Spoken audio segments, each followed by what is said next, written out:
तो बच्चों, आज मैं आपको सुनाने जा रही हूँ पराक्रमी राजा और आलसी युवराज की कहानी। तो बहुत समय पहले की बात है। सूर्यगढ़ नाम का एक राज्य हुआ करता था, जिसके राजा थे राजा अजय सिंह। वो अपनी वीरता, बुद्धिमानी और दयालुता के लिए दूर दूर तक प्रसिद्ध थे।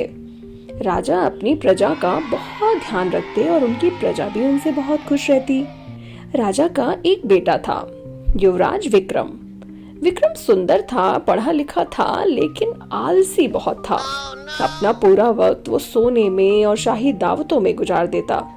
राज्य में क्या हो रहा है, इससे उसे कोई लेना देना नहीं रहता। राजा को युवराज और प्रजा के भविष्य की बहुत चिंता होती।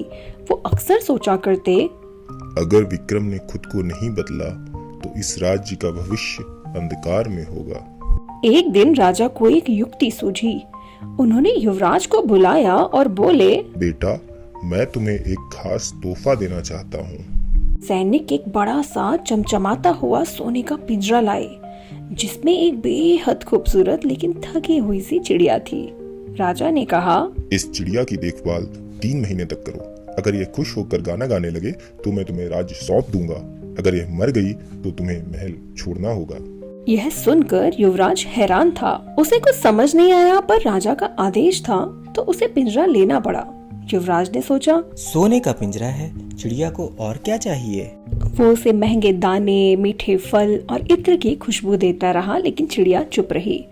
दिन बीतते गए और चिड़िया उदास होती गई। एक सुबह महल की एक नौकरानी ने कहा, महाराज, सोने का पिंजरा कितना भी सुंदर हो, पर चिड़िया को उड़ने की आजादी तो चाहिए ही, वरना वह मर जाएगी।